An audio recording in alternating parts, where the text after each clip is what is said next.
from what I understand, it is confusing even to me. And I dive into this stuff pretty deep, but far infrared is almost more for like a detox effect. So like, as you're saying, hey, we want to heat the cell up, but we're not photobiomodulating.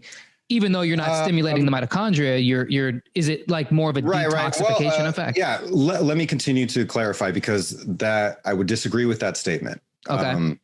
So the primary heating wavelengths, the primary wattage coming out of the bulb that heats you, that feels like heat for SaunaSpace with an incandescent bulb that we use, is in the near infrared. And then there's about 45% of the emission of this bulb is in mid-infrared. And so mid-infrared is from 1500 to 3000 nanometers. And then far infrared is a really low energy, long wavelength infrared at 3000 plus nanometers. If you look at our historical experience with the sun, if you look at the sun's emission and you look at its far infrared, it's only 2%. So we have very little historical experience with far infrared. And of course, we don't have any photobiomodulation effect. It does heat us well. It does provide heat, but it doesn't heat up tissue well. So if you want to heat up air, far infrared is really efficient and really good. That's why you can buy patio heaters and other cool outdoor heaters that are far infrared based or far infrared panel.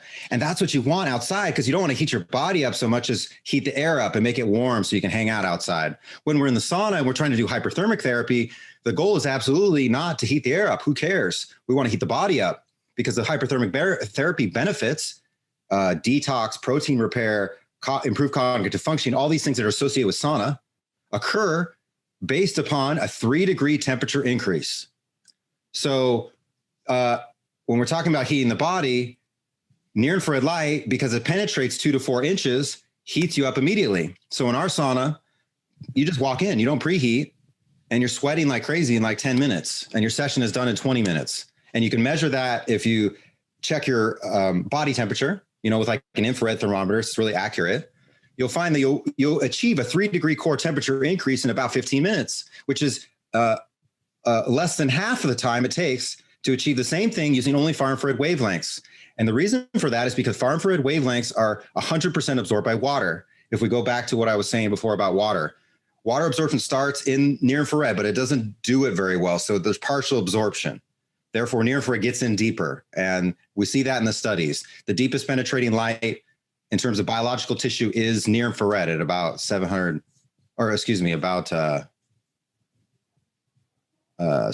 nanometers or 750 nanometers, I forget. But anyway, so all we're doing here is we're saying, like, look, we want to heat up the body. The goal is not to heat the air, it's heat the body. And if we want to heat the body, it's going to be much more efficient to use deeply penetrating radiant light to do so primarily. And that's the same reason that farmers have used incandescent heat lamps to heat their livestock for 100 years. It's a more efficient way to heat biological tissue. We don't care about the air.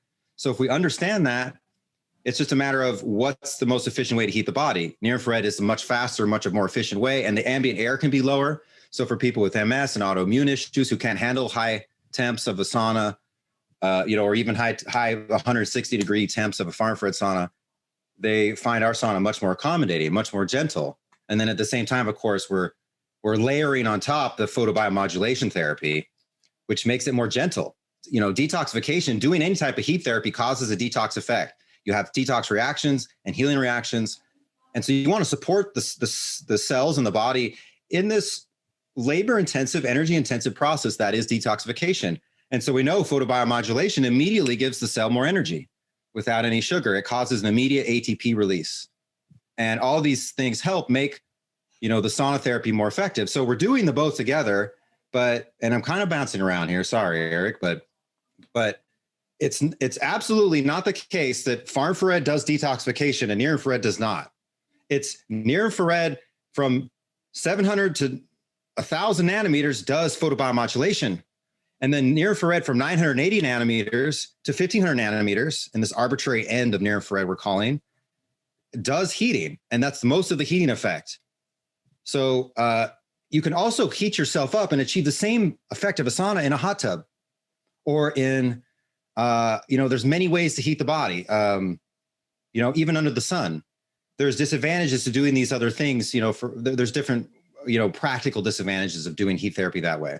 But you can also do heat therapy in in a finished sauna, a wet sauna. Forget about far infrared. So there's no far infrared in there, but we're all detoxing, and all these heat therapies where we heat the body up 3 degrees, and promoting a sweat response, we're detoxing and we're getting the HRV benefits after the session and all these amazing things that are associated with sauna. It's just with SaunaSpace, it's a faster, more efficient session. And we believe with photobiomodulation being coupled with the heat therapy, we're doing so much more. You know, we're activating so much more in the same 20-minute session.